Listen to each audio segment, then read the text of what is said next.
What a joy.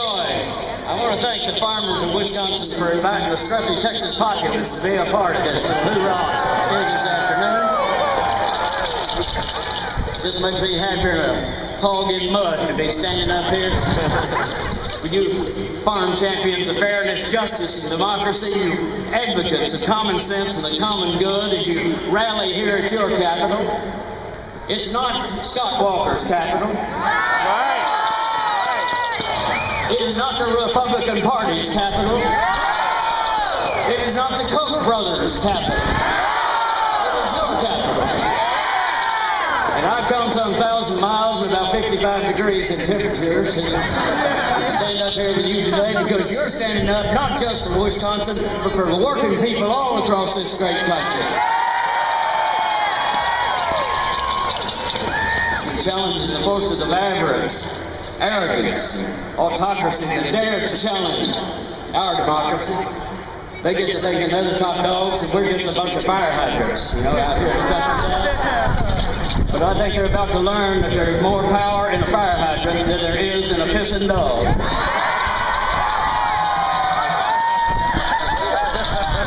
First of all, let me just say thank you, Wisconsin. Thank you for standing up against the powers that be on behalf of the powers that ought to be. The workers and the farmers, the ordinary folks. You're driving Scott Walker completely crazy, but you know what? That's a pretty short ride for him.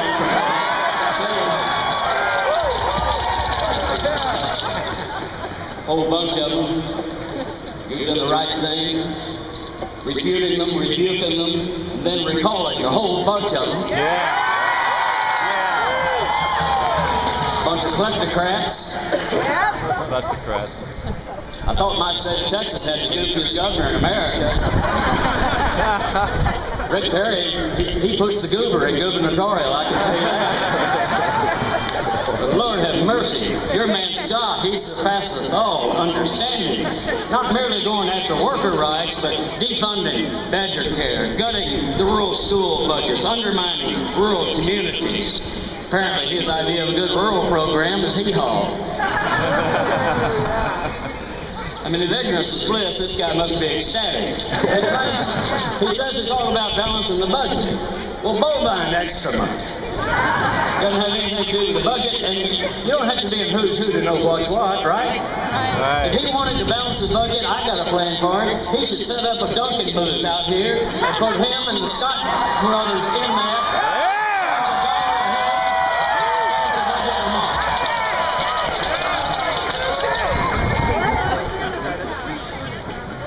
I think we just charged $1 a head. That's all it would take. $1 a dime. We'd fill that thing up and balance that budget in 1 month's time. Well, this is so exciting to be a part of what you're doing here. Cynics say that ordinary folks, farmers, workers, students, and just plain folks can't beat the corporate powers. You can't beat the cokeheads. You can't beat big money. But as a friend of mine who's been a pioneer in the organic movement puts it, those who say it can't be done should not interrupt those who are doing it.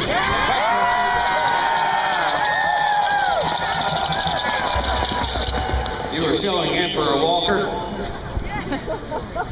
that it's the common good that matters.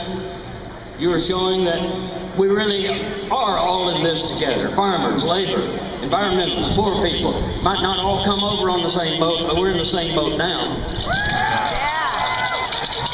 You're showing all the little Scotty Walkers all across America, too, that ordinary people can and will stand up for our rights, for our farms and jobs, for our communities, for our democracy. You've done something big here, not just in terms of the numbers, but big in terms of the heart of America. You know, when I first moved down to Austin, Texas, from a small town, there was a moving company there. I think it's called Skeeter and Booger's Moving Company, something like that. And they had an advertising slogan that I liked, so I stole it for political purposes. And this moving company had an ad that said, if we can get it loose, we can move it. Well, you are getting it loose right here in Wisconsin, and because you stood up, people in Ohio, in Michigan, in New Jersey, in Texas, in Indiana, all across the country, we are standing up the move. Wisconsin is the spark that's igniting a new democracy movement right here in America. As I said at a rally supporting the Wisconsin workers rally that was held in Austin, another one in Pittsburgh. These rallies are taking place all across the country. We are all Wisconsin now. We're all Wisconsin. My message to you today is it is not enough to be progressive. We've been progressive a long time. We've got to become aggressive.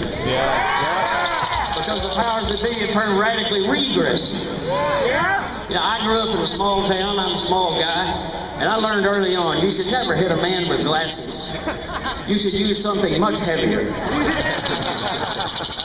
And our heaviest club is that trio of founding, fundamental values that represent America. Economic fairness, social justice, equal opportunity for all people. That's what we stand for. That's what we want. That is what hit Mubarak in Egypt, and that's what's now pounding the boneheads like Walker and the greenheads like Charles and David Koch. So keep on keeping on. This is just the beginning. I heard the National Farmers Union, there's 3 categories of action that they were talking about: education, legislation, cooperation, but we got to add agitation to that as well. As Fighting Bob Follett himself put it, democracy involves continual struggle. That's what we're in. We're in a long-term fight here. Scott may think that because he signed that bill yesterday that it's over, but it has just begun.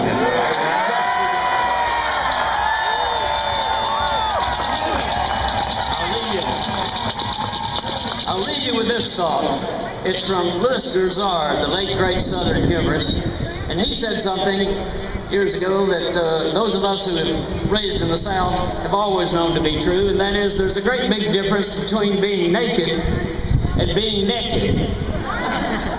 Naked means you have no clothes on.